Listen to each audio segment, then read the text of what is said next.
నమస్తే అండి. ఉల్టా సోర్ కొత్త లోంకే డాంటే సామెత నిజమైందా? తెలంగాణలో మంత్రి కొండా సురేఖ నీచమైనటువంటి ఆరోపణలు అక్కినేని ఫ్యామిలీ మీద చేశారు. చాలా తీవ్ర దుమారం చెలరేగింది. నాగార్జున కోడలు అయినటువంటి అలాగే నాగ చైతన్య భార్య అయినటువంటి సమంతను కేటీఆర్ దగ్గరికి వెళ్ళమన్నారని, అలాగే వెళ్ళమన్నారు, వెళ్ళకపోతే తీవ్ర పరిణామాలు ఎదుర్కోవలసి వస్తుందని అన్నా కానీ సమంత వారి మాట వినలేదు.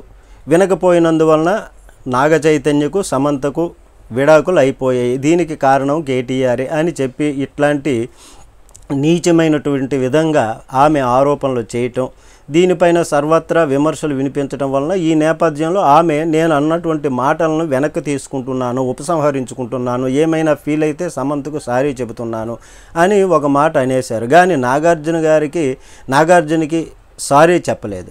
సమంత ధైర్యవంతురాలు, ఆమె ఎదురు తిరిగింది. నాగ చైతన్య నాగార్జున చెప్పేది వినలేదు. కానీ ఎక్కడ డ్యామేజ్ అయింది? కానీ ఇక్కడ డ్యామేజ్ అయింది ఎవరికి? ఫైట్ చేసింది నాగార్జున నాగ చైతన్య కుటుంబం మొత్తం.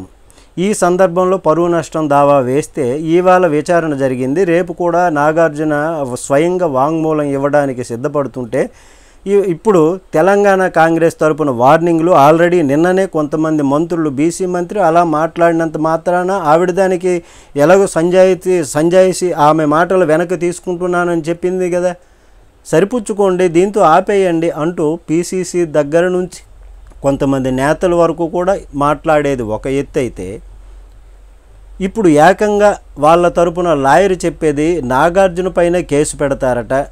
నాగార్జున గనక బీసీ మంత్రి కొండా సురేఖ గారు చెప్పిన దానితో సరిపుచ్చుకోకపోతే నాగార్జున మీదనే కేసులు పెడతాం, దీనివల్ల తీవ్ర పరిణామాలు ఎదుర్కోవలసి వస్తుంది అని హెచ్చరికలు, వార్నింగ్లు జారీ చేస్తున్నారు. ఏమనుకోవాలండి? దీన్ని బట్టి జనం ఎవరికి తోచిన ఆలోచన, ఎవరికి తోచిన ఆ విధంగా ఆలోచించుకుని అర్థం చేసుకునేటటువంటి పరిస్థితి ఏర్పడింది. నమస్తే.